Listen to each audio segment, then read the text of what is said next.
Даниловски, до неодамна центарот на твојот научен интерес беа новите методи за лекување на ракот. Што те предизвика да промениш насока? Така, јас живеам и работам во Њујорк и уште во март, на почетокот на пандемијата, Њујорк беше еден од градовите што беше најпогоден за време на пандемијата. И од тогаш ни беше наредено да останеме, да работиме од дома на неопределен период. Меѓутоа, јас како научник, потребно ми е да работам во лабораторија за да извршувам експерименти. И единствен начин да се вратам во лабораторија беше да истражувам, да направам истражување на корона. И поради тоа се размислив и одлучив да почнам да работам на корона и така дојдов до овој проект, поточно да почнам да работам на корона. Ти си еден од 7 автори на истражувањето кое неодамна беше објавено во светски познатото научно списание Cell. Зашто точно станува збор? Може ли да ни објасните малце подетално? Така. Значи, уште кога престојував дома, пред да станам примарен работник, да почнам да работам во лабораторија, заедно со професорот и со некои од останатите научници, бевме во разговори и одлучивме да го дизајнираме овој проект конкретно. Значи, прашањето беше како коронавирусот инфицира човекови клетки. За да го проучиме тоа, ние одлучивме да користиме CRISPR технологија. Таа технологија се состои, ни овозможува да ги модифицираме човековите гени, еден ген по клетка, и на тој начин ни овозможува да одговориме дали тој ген е потребен за инфекцијата на вирусот. Јас морам да кажам дека беше одлична колаборација помеѓу различни автори и истражувачи од повеќе институции од Њујорк, вклучувајќи Њујорк универзитетот, Колумбија универзитетот и болницата Маунт Сајнај. Може ли попластично да ни објасните како COVID-19 ги напаѓа човековите клетки и како тој навистина им наштетува?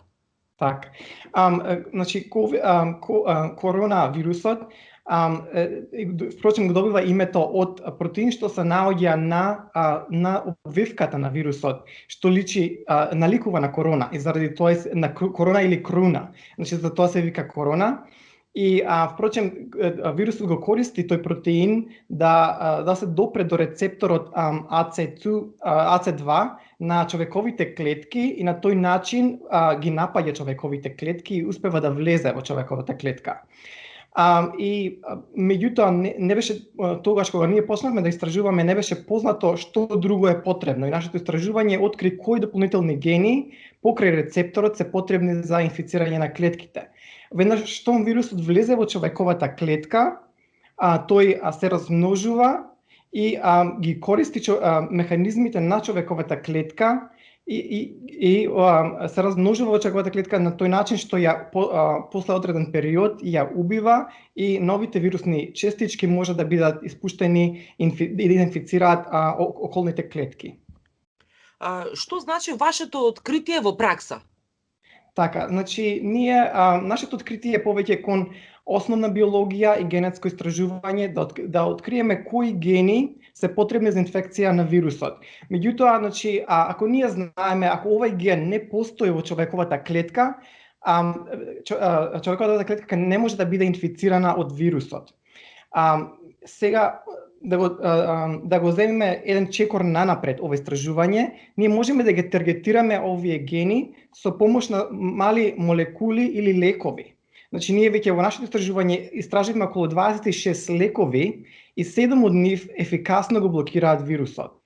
Тие 7, значи што ние ги тестиравме, веќе може да бидат тестирани на лабораториски животни и евентуално на пациенти болни од COVID и да се испита дали врз пациенти на COVID овие лекови би имале ефект. Тоа значи дека тие лекови дополнително би се користеле со оној кој што сега се користи? Значи, во моментов ремдесивир е единствен лек што во Америка се користи за третман на пациенти. Тоа е еден начин, значи може да се користи во комбинација или лековите што ние ги испитувавме може да се користат самостојно. Ние очекуваме дека доколку се користат во комбинација со ремдесивир би биле поефикасни. Дали вашето откритие може да влие врз намалување на смртноста од COVID-19?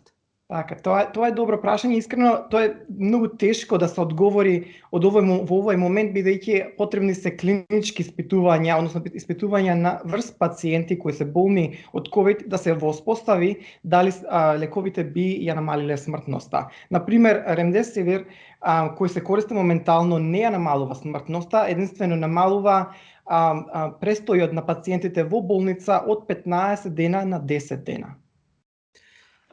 Какви се вашите очекувања за поефикасен третман на пациентите од COVID-19?